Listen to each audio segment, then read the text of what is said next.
Sri Kiran Rijiju, Minister Parliamentary Affairs and Minority Affairs, Dr. Jitendra Singh, Minister of State Science and Technology, और हमारे बीच video conferencing के माध्यम से जुड़े governor Himachal Pradesh Shriman Shiv Pratap ji Shukla, governor Arunachal Pradesh lieutenant general Kaivalya Patnaik, governor Rajasthan Shri Haribhau Kishan Rao Bagade, chief minister Arunachal Pradesh Shri Pema Khandu, chief minister Mizoram Shri Lal Dhoma, lieutenant governor Jammu and Kashmir Shri Manoj Sinha ji, lieutenant governor Ladakh brigadier doctor B D Mishra, विभिन्न राज्यों और UT से जुड़े सम्मानित जनप्रतिनिधिगण एवं अधिकारीगण, general Upendra Dwivedi, chief of army staff Shri Rajesh Singh ji, defence secretary lieutenant general Raghu Srinivasan, DG border road, BRO के सभी कर्मयोगी एवं देवियों व सज्जनों, आप सभी जानते हैं कि आज हमारे प्रधानमंत्री जी के मार्गदर्शन में हमारे भारत की सेना ने हम सभी भारतवासियों का मस्तक ऊंचा किया है।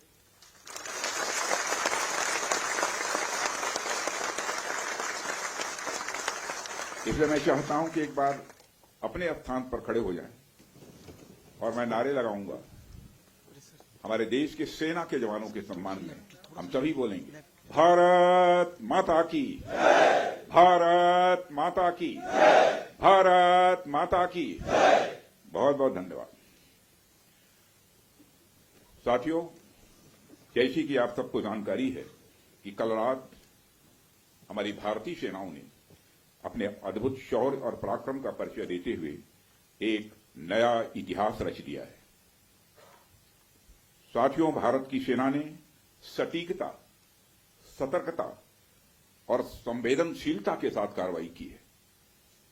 हमने जो लक्ष्य तय किए थे उन्हें ठीक समय तय योजना के अनुसार सटीकता से उन्होंने ध्वस्त किया है और किसी भी नागरिक ठिकाने, सिविलियन पॉपुलेशन को जरा भी प्रभावित न होने देने की संवेदनशीलता भी हमारी सेना ने दिखाई है।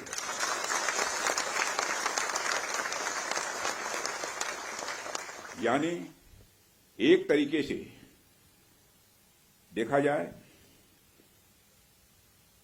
तो हम कह सकते हैं एक तरीके की सटीकता, सतर्कता और मानवीयता यह हमारी भारत की सेना के जवानों ने दिखाई है,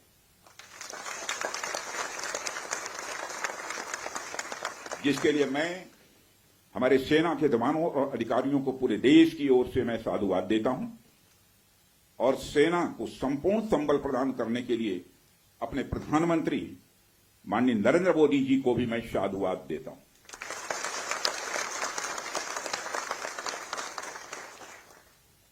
मित्रों, हमने हनुमान जी के उस आदर्श का पालन किया है जो उन्होंने अशोक वाटिका उजाड़ते समय किया था।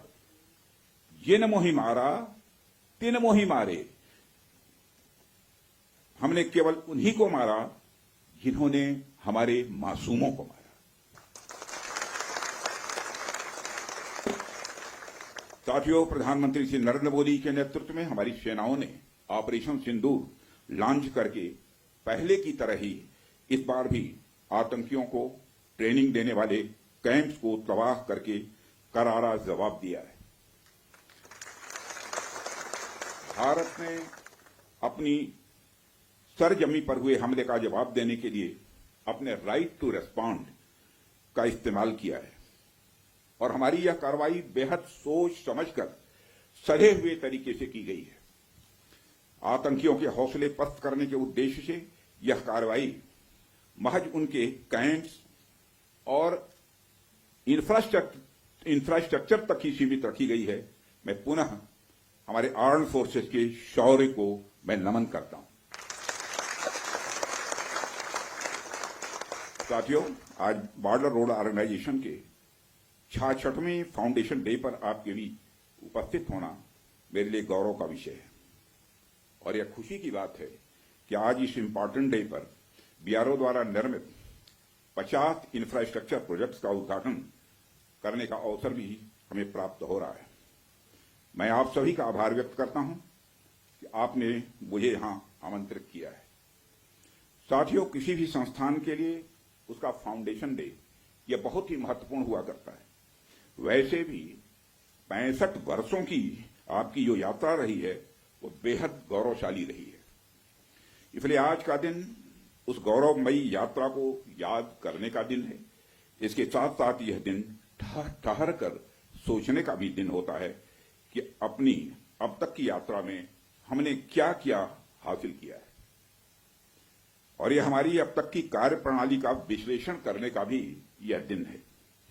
साथ ही यह एनालिसिस करने का भी दिन है कि भविष्य में हमारी राह क्या होनी चाहिए। साथियों, मैं देख पा रहा हूं कि वीडियो कॉन्फ्रेंसिंग के माध्यम से देश के अलग अलग क्षेत्रों से हमारे कई साथी जुड़े हुए हैं। अक्सर हम उद्घाटन के अवसर पर बड़ी बड़ी संस्थाओं का और बड़ी बड़ी एजेंसीज का नाम तो लेते हैं, परंतु ऐसे कई कर्मयोगी हैं जो पर्दे के पीछे रहकर काम करते हैं। किसी प्रोजेक्ट को पूरा करने में उनका योगदान भी बेहद महत्वपूर्ण होता है। इसलिए मुझे लगता है कि आज का दिन उनके योगदान को एक्नॉलेज करने और एप्रिशिएट करने का भी दिन है। साथियों, आज जम्मू कश्मीर, लद्दाख, सिक्किम, मिजोरम, अरुणाचल प्रदेश, पश्चिम बंगाल और राजस्थान में कई प्रोजेक्ट्स का उद्घाटन हुआ है। कहने को तो यह हम सारे फिजिकल इंफ्रास्ट्रक्चर हैं, लेकिन मैं इन्हें सिर्फ फिजिकल इंफ्रास्ट्रक्चर ही नहीं समझता। हमें जो सड़कें दिखती हैं, जो पुल दिखते हैं, वह सिर्फ दो स्थानों को जोड़ने वाले नहीं होते हैं, बल्कि वह लोगों के दिलों को जोड़ने वाले होते हैं। इन प्रोजेक्ट से राष्ट्रीय सुरक्षा को तो मजबूती मिलती ही है, साथ ही साथ यह प्रोजेक्ट इन सभी रीजन्स को इकोनॉमिक प्रॉस्पेरिटी को भी बढ़ावा देते हैं। ये तमाम प्रोजेक्ट इन क्षेत्रों में ट्रांसपोर्टेशन, टूरिज्म और इकोनॉमिक एक्टिविटी को बढ़ावा देंगे, जिससे निश्चित रूप से यहां के निवासियों की आय में वृद्धि होगी, उनकी क्वालिटी ऑफ लाइफ में भी इंप्रूवमेंट होगा और इन क्षेत्रों में समृद्धि आएगी यानी प्रॉस्पेरिटी आएगी। साथियों, मुझे बताया गया कि आज जिन इंफ्रा प्रोजेक्ट्स की शुरुआत की गई है, इनकी टोटल कॉस्ट लगभग 1900 करोड़ रुपए के आसपास की है। मुझे लगता है कि यह केवल उनकी नॉमिनल वैल्यू पर है। इसकी असली वैल्यू है वह तो हम आंक भी नहीं सकते। इन सड़कों के माध्यम से जब कोई बच्ची स्कूल जाएगी और अपना भविष्य बनाएगी, तो उसके इम्पैक्ट का आकलन भी हम नहीं कर सकते। इन ब्रिजेस के माध्यम से जब यहां एम्बुलेंसेज दौड़ेंगी और समय पर लोगों को इलाज होगा, उसकी वैल्यू को भी नहीं आंका जा सकता। जब इन सड़कों के माध्यम से विभिन्न संस्कृति के लोग आपस में जुड़ेंगे या फिर एक दूसरे से जो कुछ सीखेंगे, उसकी वैल्यू कोई भी आंक नहीं सकता है। जब इन टनल्स के माध्यम से यहां के किसानों द्वारा उगाए गए फूल, फल, सब्जियां इत्यादि दूसरे क्षेत्रों में आसानी से पहुंचेंगे, उसका जो आर्थिक और सामाजिक प्रभाव यहां के किसानों पर पड़ेगा, उसकी वैल्यू, उसकी कीमत कोई भी नहीं आंक सकता।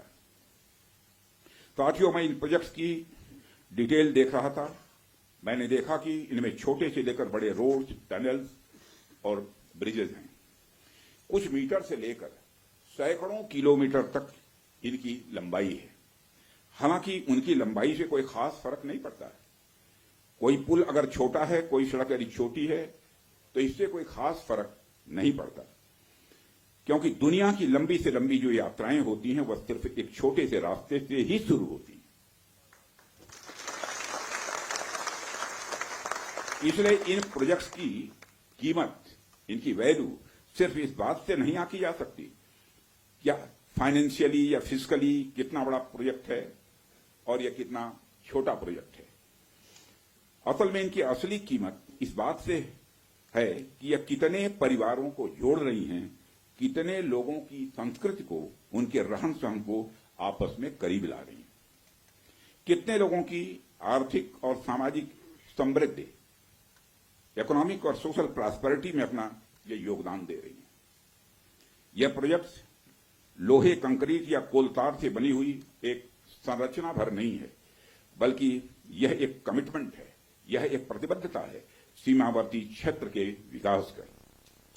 यह एक रिजॉल्व है, यह एक संकल्प है बॉर्डर एरियाज में क्वालिटी इंफ्रास्ट्रक्चर बिल्ड करने का। यह एक दृढ़ निश्चयता का डिटर्मिनेशन है लोगों के दिलों को जोड़ने का। इसलिए मैंने कहा कि ये प्रोजेक्ट्स इनवैल्यूएबल हैं, इनकी कीमत का आकलन नहीं किया जा सकता। साथियों, प्राचीन काल से ही मार्ग मानव सभ्यता के विकास में बड़ी महत्वपूर्ण भूमिका निभाते आए हैं। मार्गों की महत्ता हमारे इतिहास में हमेशा से रही है। जब आप मानवता का इतिहास पलट कर देखेंगे तो आप ये पाएंगे कि ट्रांसपोर्टेशन रूट्स ने कितना इंपॉर्टेंट रोल प्ले किया है। इतिहास बताते हैं कि सिविलाइजेशन थ्राइव हुई तो उसके पीछे रूट्स और राजमार्गों का बहुत बड़ा योगदान रहा है। कला, साहित्य, संस्कृति और विज्ञान का प्रचार प्रसार एक क्षेत्र से दूसरे क्षेत्र तक इन्हीं के माध्यम से फैलता है। यदि मैं भारत के संदर्भ में बात करूं तो मुझे यहां के दो इंपॉर्टेंट रूट्स के नाम स्वाभाविक रूप से याद आ रहे हैं। आप शायद उत्तरापथ और दक्षिणापथ के बारे में जानते होंगे या सुना होगा। उत्तरापथ और दक्षिणापथ हमारे इंडियन सब कॉन्टिनेंट के डिफरेंट रीजन्स को एक दूसरे से जोड़ने वाले धागे की तरह। आप सोचिए, हजारों साल पहले जब संचार के इतने तेज साधन नहीं थे, तब आइडियाज और कल्चर, विचार और संस्कृति एक जगह से दूसरी जगह कैसे पहुंचते थे। पांड्य साम्राज्य का मोती और मदुरई का कपास आखिर मगध के पाटलिपुत्र में कैसे बहुत प्रसिद्ध हो गया।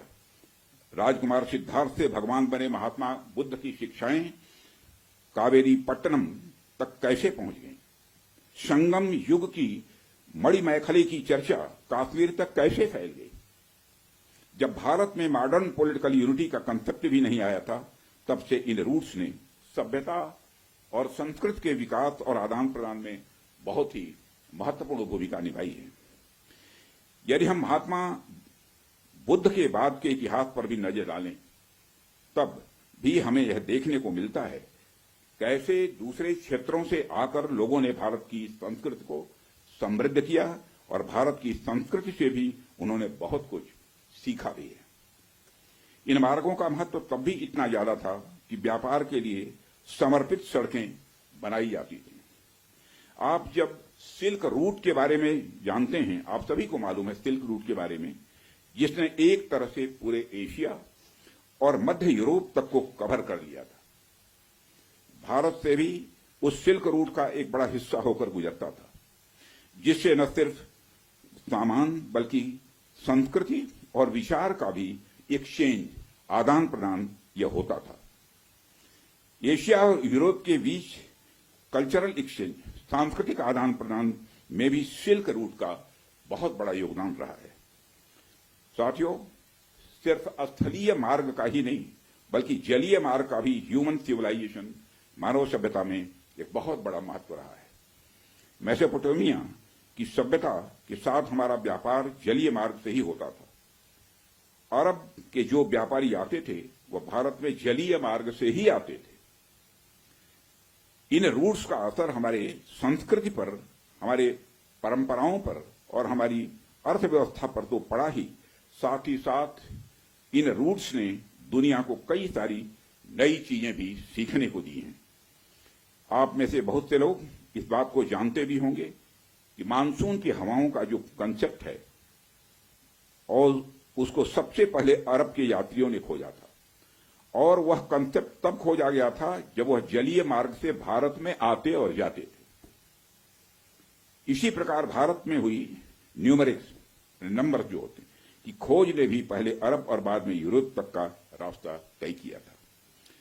साथियों, प्रधानमंत्री जी के नेतृत्व में जब से हमारी सरकार आई है, तब से हमारे प्रधानमंत्री का इस बात पर विशेष ध्यान रहता है कि सीमावर्ती इलाकों का कैसे अधिकतम विकास किया जाए।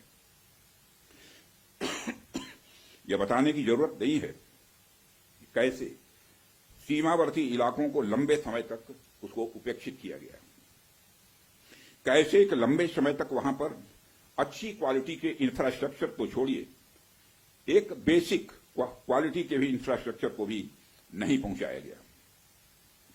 परंतु आज स्थितियां बदली हैं।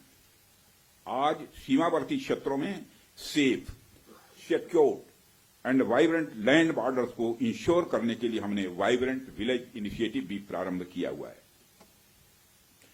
देश भर में सड़कों के निर्माण की यदि मैं बात करूं तो आज हम प्रतिदिन लगभग 35 किलोमीटर सड़कें बना रहे हैं। प्रतिदिन 35 किलोमीटर सड़कें बना रहे हैं। इसके अलावा भी हम बड़े स्तर पर कनेक्टिविटी को बढ़ावा दे रहे हैं। स्थितियां पहले की तुलना में कुछ इस प्रकार बदली हैं कि मुझे आए दिन बीआरओ के किसी न किसी कार्यक्रम में आकर सड़कों का, ब्रिजेस का, टनल्स का और ऐसे सैकड़ों प्रोजेक्ट का उद्घाटन करने का अवसर मिलता रहता है। साथियों, रक्षा मंत्री के रूप में मुझे बीआरओ द्वारा किए गए कामों को नजदीक से कई बार देखने का अवसर भी मिला है। पिछले कुछ वर्षों में मैंने देखा है कि कैसे बीआरओ ने बॉर्डर एरियाज में इंफ्रास्ट्रक्चर डेवलपमेंट के मामले में क्रांति ला दी है। बीआरओ ने जो काम किया है वह न केवल राष्ट्रीय सुरक्षा के लिए आवश्यक है, बल्कि दूर दराज के क्षेत्रों की अर्थव्यवस्था को बढ़ावा देने में भी यह सहायक सिद्ध हो रहा है। पिछले 4 वर्षों में ही आज के 50 नए प्रोजेक्ट्स के इनॉग्रेशन सहित बीआरओ ने 13,743 करोड़ रुपए के कुल इन्वेस्टमेंट के साथ 456 इंफ्रास्ट्रक्चर प्रोजेक्ट्स को सफलतापूर्वक पूरा किया है। इसके लिए मैं बीआरओ को बधाई देता हूं। साथियों, बीआरओ की काम की क्वालिटी भी मैं कह सकता हूं ये वर्ल्ड क्लास की है, जिसका एक प्रमुख उदाहरण सेला सुरंग है, जिसका उद्घाटन पिछले वर्ष ही हमारे प्रधानमंत्री जी ने किया था।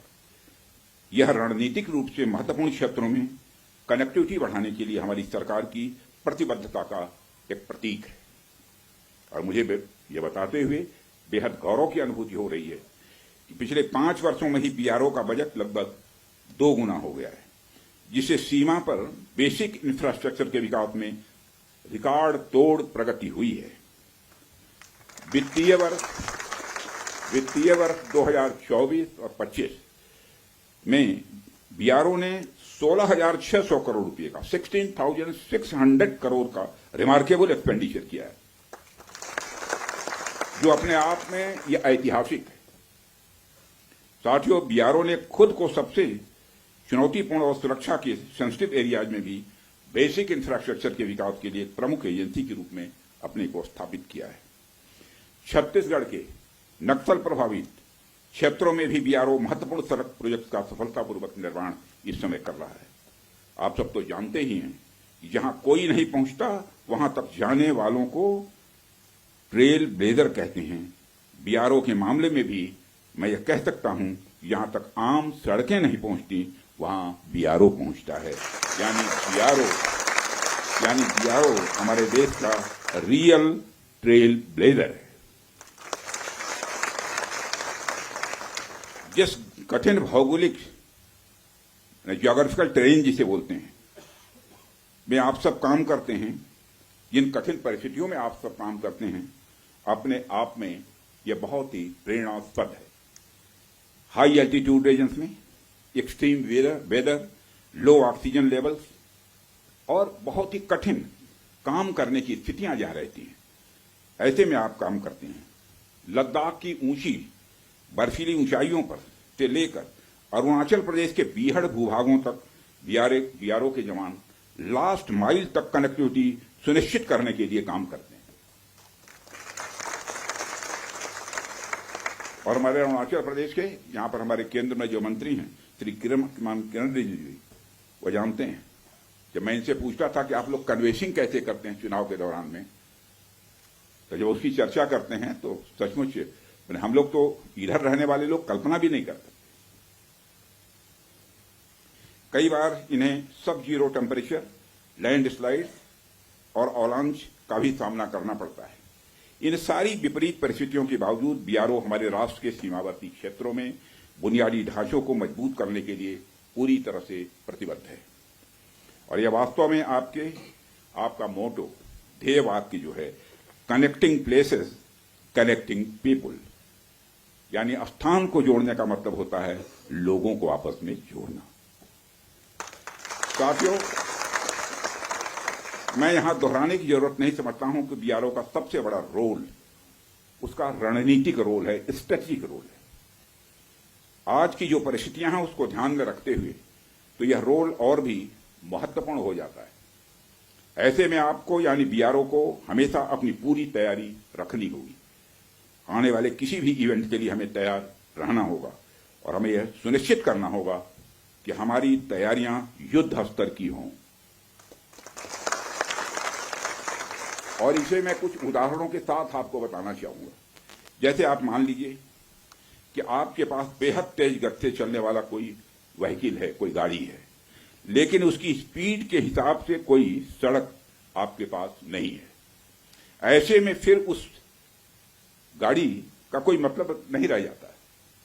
हमारे पास कितने भी बड़े टैंक्स या आर्मर्ड व्हीकल क्यों न हो, लेकिन यदि सही समय पर सही स्थान तक वह नहीं पहुंच पा रहे हैं तो उनका कोई महत्व नहीं है। यदि हम नए नए फाइटर प्लेन्स अपने बेड़े में शामिल करें, लेकिन हमारे पास एयरबेस की अच्छी फैसिलिटी न हो तो उनका कोई महत्व नहीं रह जाता है।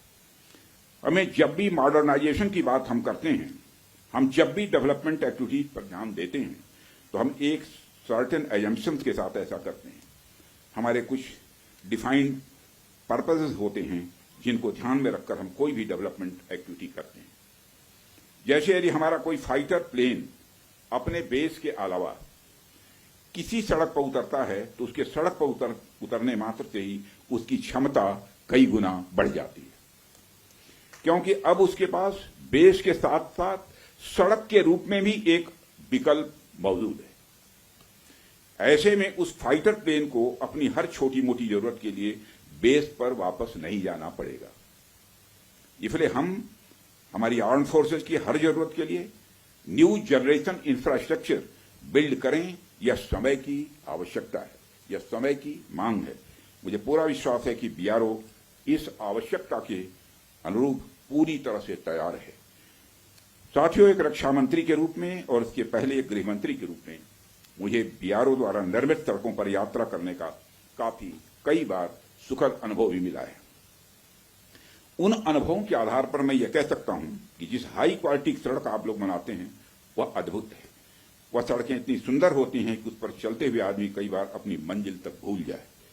मैं तो देशवासियों से यह भी कहना चाहूंगा, यदि आपको बिना मंजिल की यात्रा का आनंद लेना है, लेकिन पर्वतीय क्षेत्रों में, मैं मैदानी क्षेत्रों की बात नहीं कर रहा हूं, पर्वतीय क्षेत्रों की बात कर रहा हूं, यदि आपको बिना मंजिल की यात्रा का आनंद लेना है और पर्वतीय क्षेत्रों में, तो आप बीआरओ की बनाई हुई सड़कों पर निकल पड़िए। आपको जो आनंद आएगा उसे आप कभी भूल नहीं पाएंगे। और मैं यह सिर्फ कहने के लिए नहीं कह रहा हूं, बल्कि बहुत सोच समझकर यह बात मैं कह रहा हूं। जब भी आप बीआरओ द्वारा निर्मित सड़कों पर जाएंगे तो जाहिर सी बात है आप सीमावर्ती इलाकों के लोगों से मिलेंगे, उनसे बातचीत करेंगे, आप वहां के कल्चर, वहां के अन्य जो परंपराएं हैं, प्रथाएं हैं, उनको पहचानेंगे और इससे कहीं न कहीं आपको एक ऐसी यात्रा का अनुभव मिलेगा जिसे आप जिंदगी भर याद रखेंगे। और आप आज जब हम इस बड़े दिन का जश्न मना रहे हैं तो आइए हम एक ऐसे भविष्य का निर्माण करने का संकल्प लें जहां हमारे सीमावर्ती इलाकों का हर गांव, वहां का हर नागरिक अपॉर्चुनिटी या अवसर, सिक्योरिटी यानी सुरक्षा और प्रॉस्पेरिटी यानी समृद्धि से युक्त हो। आइए हम मिलकर एक ऐसे भारत के निर्माण की ओर आगे बढ़ें। साथियों, जहां इस देश के सबसे विकसित इलाके में और इस देश के सीमावर्ती इलाकों में कोई अंतर न हो, असल मायने में हम तभी 2047 तक एक विकसित राष्ट्र का निर्माण कर पाएंगे। इसी आशा और विश्वास के साथ मैं अपनी बात को समाप्त करता हूं और अंत में एक बार मैं फिर आप सभी को बीआरओ के स्थापना दिवस की ढेर सारी हृदय से बधाइयां देता हूं। आप सबका बहुत बहुत धन्यवाद और आप एक बार बोलिए, भारत माता की जय।